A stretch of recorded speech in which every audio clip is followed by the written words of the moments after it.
In the news tonight, meetings of the Parliamentary Assembly of the Union for the Mediterranean convened by the Dead Sea Shores with the participation of 27 parliaments from the north and south of the Mediterranean. Head of the Syrian opposition demands that Vice President Farouk al-Shara represent the government at future peace talks, saying the current delegation led by the foreign minister has no credibility. And Iran's supreme leader Ayatollah Ali Khamenei says the United States would overthrow the Iranian government if it could, as the country's talks with the International Atomic Energy Agency resume in Tehran. Good evening and welcome to a new edition of the news. Here are the details. His Majesty the King's trip to Mexico and the United States is proceeding according to schedule, and there is no truth to media reports that the King's helicopter made an emergency landing while in Mexico yesterday, according to the Royal Court. A source at the Royal Court said there was only a change in the route of the trip His Majesty was making due to weather conditions, but there was no emergency landing, neither did the aircraft run out of fuel, as some media reports suggested. During the next days, His Majesty will be paying a visit to the United States and will hold talks in Washington with top U.S. administration officials, as well as congressional leaders and committee members, ahead of summit talks with President Barack Obama in California on the 14th. Prime Minister Abdullah Ansur met with Spanish parliamentarian Josep Antoni Duran Illieda in Jordan for meetings of the 10th Parliamentary Assembly of the Union for the Mediterranean convening by the Dead Sea Shores. Ansur hailed Jordanian-Spanish relations and Madrid's stand on Arab issues, namely its support of a just solution to the Arab-Israeli conflict. Ansur said Jordan strongly backs mediation efforts by U.S. Secretary of State John Kerry to advance peace negotiations between the Palestinians and Israelis to resolve the Mideast conflict. The Prime Minister also reviewed the repercussions of the Syrian crisis on Jordan and thanked Spain for its assistance to Syrian refugees. Illieda, who is the Spanish Parliament's Foreign Relations Committee chairman, highlighted the role of the Union for the Mediterranean in promoting cooperation between countries on both sides of the Mediterranean. Meetings of the 10th Parliamentary Assembly of the Union for the Mediterranean opened at the Convention Center by the Dead Sea Shores this morning with the participation of 27 parliaments representing countries on both sides of the Mediterranean. Members and chairs of the Union's 5 permanent committees met to endorse the minutes of last meeting, which convened in Rome, and to propose new projects that could increase awareness on the need for member countries to strengthen their cooperation. The Union for the Mediterranean aims to promote dialogue between countries on the south and north of the Mediterranean and encourage cultural as well as economic exchanges and partnerships. Special sessions are dedicated to the Palestinian-Israeli conflict and the war in Syria over the 2-day meetings. Jordan holds the rotating presidency, which tomorrow will be handed to Portugal. This meeting in Jordan is very important because you know, and everybody knows, especially in Jordan, that the refugees question, Syrian refugees question in Jordania is very difficult. It's a huge burden for Jordania. And we will discuss tomorrow how we can help we can help the different countries, not only the neighborhood but also the European countries, in order to feel how important it is and how difficult it is for Jordan. And not only for Jordan but also for Lebanon, for Turkey. And so we will focus on this Syrian question. And over to Syria, where state television said 4 members of the Syrian Arab Red Crescent were wounded by rebel fighters as they tried to deliver humanitarian supplies to the besieged district of central Hims. United Nations-led efforts to deliver humanitarian aid to the city were delayed by bombardment that the warring sides each put the blame on the other foe. The mortar fire appeared to target an area in Hims near a point where United Nations and Syrian Arab Red Crescent vehicles were preparing to enter the besieged area. The convoy on standby in Hims would be the first shipment of UN food and medical supplies to the district since mid-2012.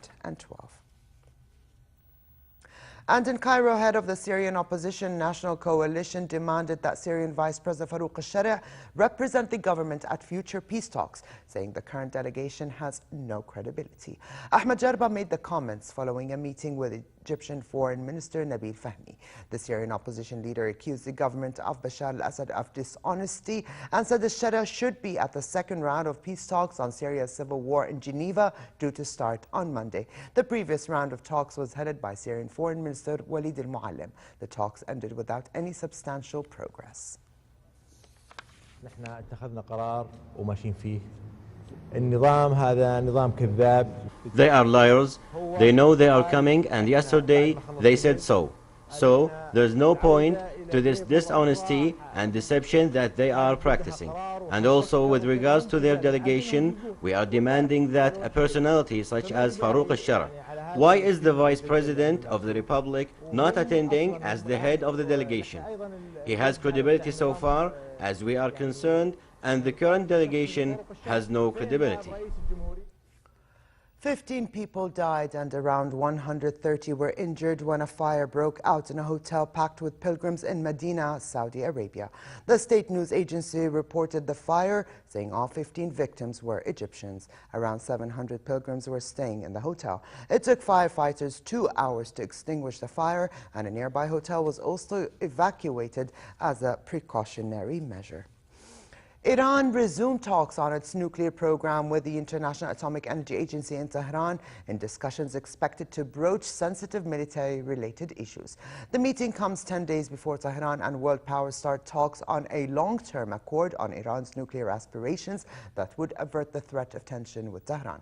A spokesman for the IAEA said the meeting has been constructive and another session would take place tomorrow. The UN Atomic Agency hopes to persuade Iran to finally start addressing long-held suspicions that it may have researched how to build atomic bombs. And still in Tehran, Iran's Supreme Leader Ayatollah Ali Khamenei said the United States would overthrow the Iranian government if it could. He stated that Washington has a controlling attitude towards Tehran and meddles in its affairs. In a speech to mark the 35th anniversary of the Islamic Revolution, Khamenei said officials seeking to revive the economy should not rely on an eventual lifting of sanctions, but rather on homegrown innovation. Khamenei made no mention of talks between Iran and world powers intended to settle a decade-old dispute about Tehran's nuclear program, but he reiterated that in dealing with enemies, Iran should be prepared to change tactics, but not compromise on its main principles. ایران رو تهدید میکنن اون وقت توقع In these various negotiations that are going on these days, the Iranian nation must keep a watchful eye on these talks. The people must see the rude statements of the American authorities, must watch them carefully. They must know their enemy well. Some wish to change the people's mind about the animosity of the enemy. No, you must see it, see the animosity, see this two-faced approach. Hundreds of people protested in central Istanbul against new controls on the internet that have been approved by Parliament this week. The new powers, once approved by the President, will let authorities block web pages within hours. While the opposition says the measure is part of a government bid to stifle discussion of a corruption scandal that is hurting Prime Minister Tayyip Erdogan, the government says the internet reform sent to Parliament before the inquiry became public late last year aims to protect individual privacy and not gag its critics. Erdogan says criticism of the new law, including from the European Union, is based on misinformation. The aim, he states, is to enable authorities to block specific content rather than impose blanket website bans. There is no way this regulation will pave the way for keeping records of people's private lives. On the contrary, this regulation makes internet safer and more free. We are implementing the exact internet regulations that are in effect in developed countries. You can go to the European countries, you will see the same regulations in effect. You can go to the United States, you will find the same regulations. U.S. President Barack Obama said he will do everything he can to make a difference for the middle class and those working to get into the middle class. In his weekly address, Obama said although the U.S. economy has been growing for 4 years and rich Americans are doing better than ever, average wages have barely budged, a trend the U.S. president says needs to be reversed. He outlined a 4-point agenda that includes the creation of new jobs, training workers, access to education for every child, and making sure that hard work pays off. I want to work with Congress on this agenda wherever I can. But in this year of action, whenever I can take steps without legislation to expand opportunity for more American families, I will. I've got a pen and I've got a phone. A pen to take executive action, and a phone to rally citizens and business leaders who are eager to create new jobs and new opportunities. And we've already begun. An industrial hanging garden inspired by Leonardo da Vinci's eccentric sketches of flying objects was erected in Buenos Aires to promote green energy in the Argentine capital. Constructed by French arts group La Machine, the Aerofloral 2 sculpture stands at 18 meters and is adorned by plants, fins, balloons, and propellers to draw energy from its hanging gardens. La Machine also performed a piece of street theater to explain the message of the sculpture. Aerofloral 2 is the latest move by Buenos Aires' local government to promote a greener lifestyle among its citizens. Here we produce gas with the natural decomposition of the vegetation. We generate electricity from the plants and we feed ourselves, thanks to this mobile garden, which is biological. So we have total energy autonomy. And this frightens those who sell energy to the people, to the citizens.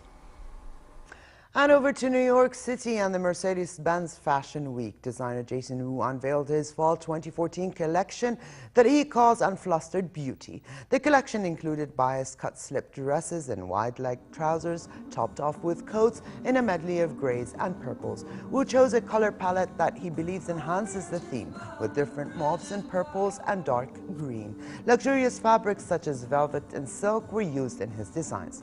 One of his signature looks is a simple black velvet slip dress topped off with an over-the-top luxurious coat made out of leather, mink, and silver fox. The Taiwan-born designer shot to instant fame when U.S. First Lady Michelle Obama chose his white gown to the inaugural ball in 2009.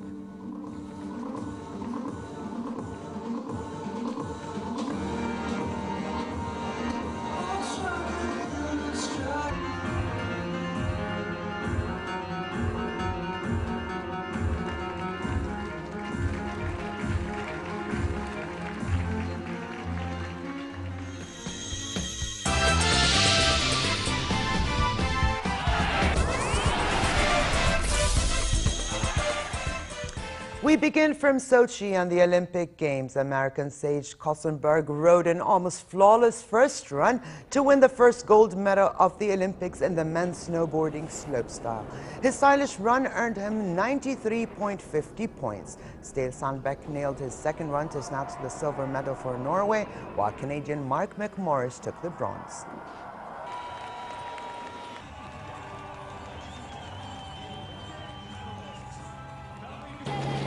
In the women's skiathlon event, Mary Bjorgen fulfilled expectations by earning her fourth Olympic gold medal. Dubbed the Iron Lady, Bjorgen tucked herself into the leading pack for most of the race, which combines 7.5 kilometers in classic style and the same distance in freestyle. Sweden's Charlotte Kalla took the silver and Heidi Weng of Norway the bronze.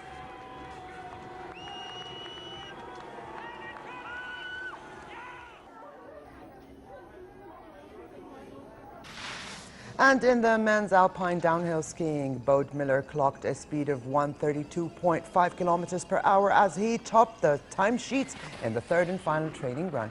The American set a time of 2 minutes and 6.75 seconds. While compatriot Marko Sullivan narrowly escaped a serious crash, Slovenian Rok Perko crashed heavily and was left with a bloody nose as the slick track caused havoc, with 10 racers failing to finish. And from Sochi to Los Angeles, where Manchester United fans were given a rare treat when the league's trophy tour made a pit stop. Former Man U captain Brian Robson greeted the fans with the Premier League trophy, the club's latest prize won last season. Fans also got to see historic Man U memorabilia, including noisemakers and Beckham's cleats. The next stop on the trophy tour will be New York City, while other stops on the global tour will include Brazil, China, India, Mexico, Russia, and Saudi Arabia.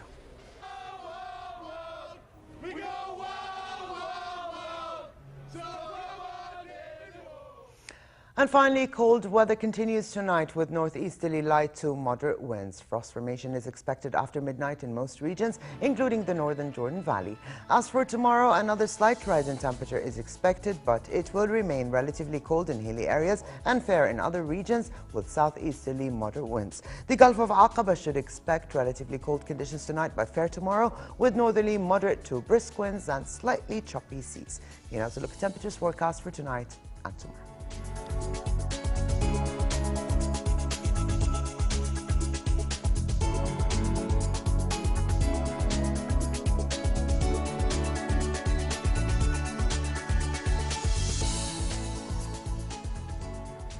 And to close, his reminder of the day's top stories. Meetings of the Parliamentary Assembly of the Union for the Mediterranean convened by the Dead Sea shores with the participation of 27 parliaments from the north and south of the Mediterranean. Head of the Syrian opposition demands that Vice President Farouk al-Shara represent the government at future peace talks, saying the current delegation led by the foreign minister has no credibility. And Iran's Supreme Leader Ayatollah Ali Khamenei says the United States would overthrow the Iranian government if it could, as the country's talks with the International Atomic Energy Agency resume in Tehran. And with this, we come to the end of this edition of the news. I'm Alia Tuqan. Thank you for joining us and have a good night.